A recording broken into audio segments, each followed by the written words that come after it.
What's up, guys? Though it's been a minute since we read the subreddit, we're back once again to r/pro revenge. Got a couple real juicy stories for you guys today, so I don't want to waste any time. Just want to let you know, if you're new, check out our bonus at the very end. It's gonna be good. Alright guys, let's get into the stories. See you in a bit. Someone stole $25K from me. It ended up costing them $500,000. A preamble. I was married to a very OCD and pragmatic man. For example, for him, a big romantic gesture had been to leave me alone for 24 hours at the hospital right after I had our son, so he could go pay bills and mow the lawn. 20 years later, I do understand he really did express love this way, but that's another story.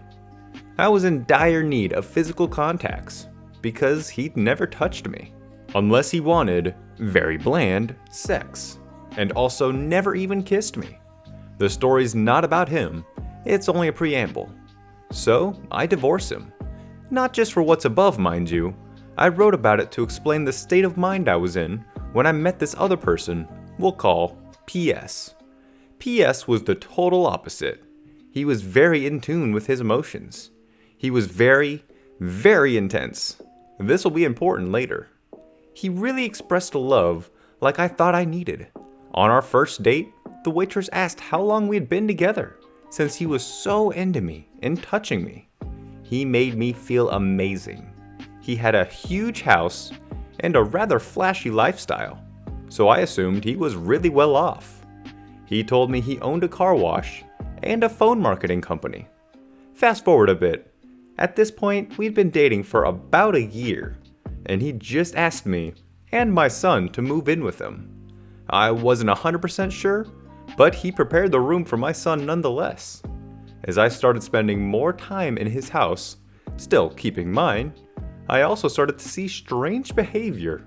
He'd be up all night, but sleep all day. I also overheard a few phone calls where he was telling people they owed money and needed to pay, but the conversations didn't fit with a car wash or phone marketing. At some point, he told me he was having money problems. He said huge clients were late in paying, and that it was jeopardizing his house payments. So, stupid me offered to help. I'm missing a part of this story because it started as me offering to help with the house since we were there a lot. Still had my house though. But it ended up with me lending him $25K. I cannot remember that progression. It was 3 weeks, he said. I'd have it all back in 3 weeks. 3 weeks. That $25K came from my retirement savings / son's college money.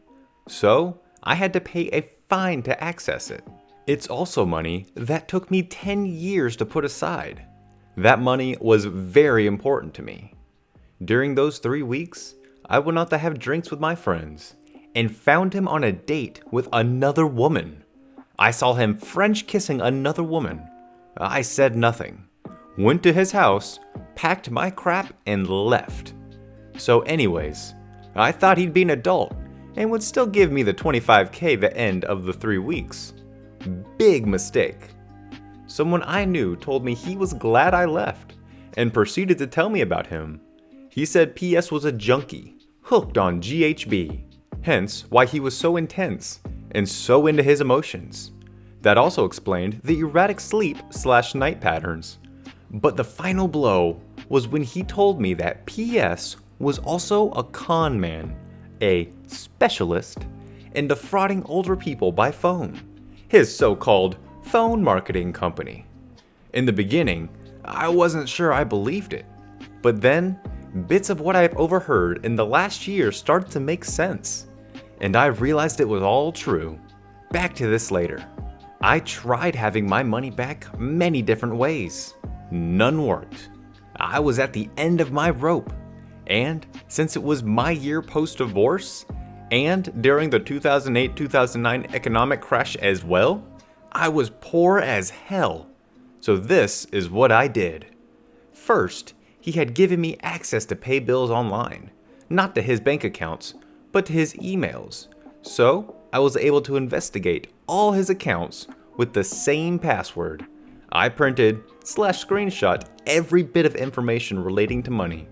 I found proof that he was indeed scamming people, and found the people he worked with, and even the name of the person at Western Union who facilitated the money transfer. I found out he was an organized criminal. I also found out he did this between the two countries. I started preparing Strike One. Strike One. So, for Strike One, I printed his face and the face of everyone working for/with him in defrauding people, and left hundreds of flyers in his neighborhood. I also called the hotline for financial crime prevention in both the countries, and gave very specific details and names. Know that even if he had given me the money, this goes against my core values, and I would have done the same thing either way. At this point, I was preparing Strike Two. Strike Two. I was dumb in lending him money, but at least I did it the right way. I wrote a check. I didn't do cash. I wanted proof, just in case. It would turn out to be a great idea. On the check, I had written that it was a loan. Thank you, Judge Judy, for this tip. Since he didn't pay me back, I prepared an invoice and sent it to me from his hacked email. When this came time to do my taxes, I filed the $25K as an expense using this invoice. I have many freelancers. I slid him as one of those. And it passed. Don't ask me how I got his social security number. I can't remember. But I ended up having access to it, so ratted him out to the IRS for hiding income. I found out later, through friends, that the IRS started investigating him for unpaid taxes. I heard that he had to pay 38% taxes on that $25K, plus pay 20% fine for not declaring income. At this point, I was satisfied. I figured $9,500 in taxes plus $5,000 in fines was 50% of what he owed me. At least he didn't get away with it all. But remember I told you on the check I had written that it was a loan? So I took him to court and won. He didn't even show up. So he has to reimburse the full $25K plus court fees, plus what he owes to the IRS. So it's $39,500 that he was to pay for not reimbursing $25,000. To this day, I still haven't seen a cent. But the rest of the story makes it worthwhile. At first, I thought the financial crime call I made had no effect.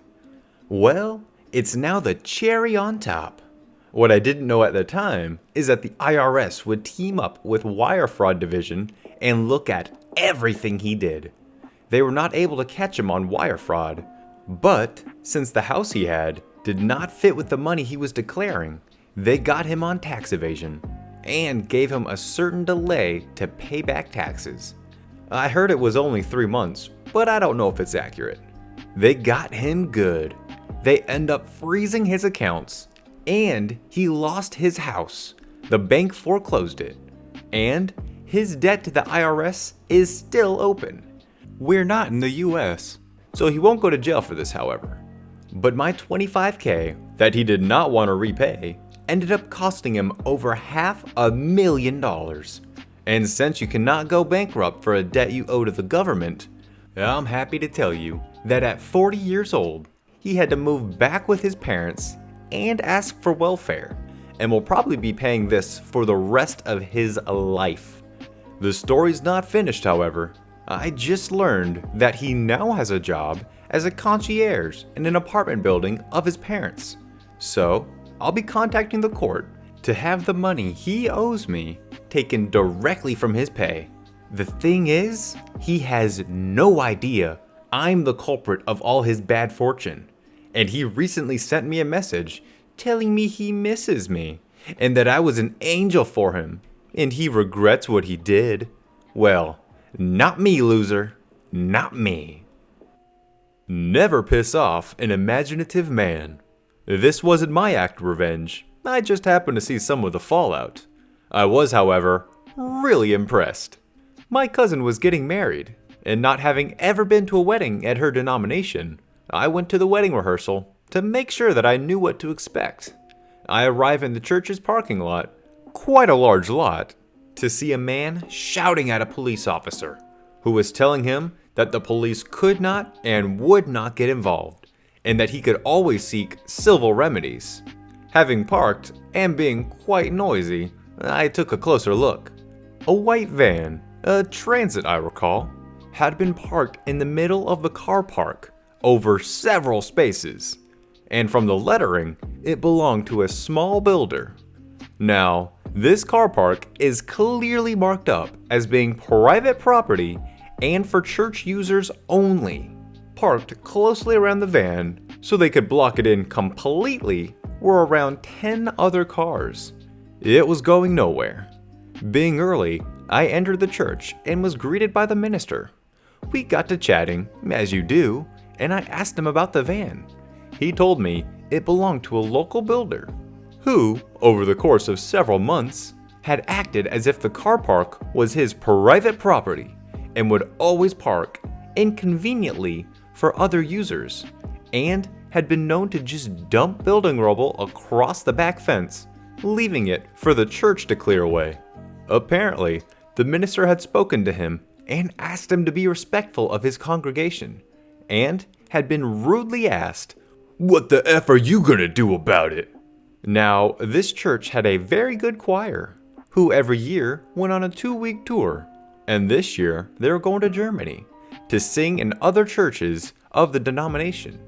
The minister had arranged for a minibus to pick up the choir from the church early that morning to take the singers to the airport.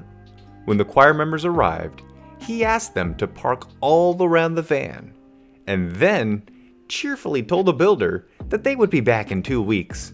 As it was on private property, the police just wouldn't get involved. TLDR, man parks inconsiderately on private property. Fines, he's stuck for 2 weeks. Alright guys, I hope you enjoyed the pro revenge stories. Now, let's switch it on up and head right into the bonus, which today is going to be r/Tinder. Let's do it. Matched with these two girls, what are the odds? I know this is a pretty stupid complaint, but it is so annoying when people say looking to make new friends on Tinder. You're on a site that people use to hook up. Come on, let's be honest here. You're not looking to make friends, you're looking to get laid. Or at the very least looking for a relationship. Abby, 21. Need to sleep with a few guys and get pregnant within a short window of time. So in 20 years, my daughter can invite the 3 potential fathers to her wedding, and I can find love again. Oh, mamma mia. Where would people think to get such a wild idea from? Funny pickup line? I'm jealous of your heart because it's pumping inside of you and I'm not.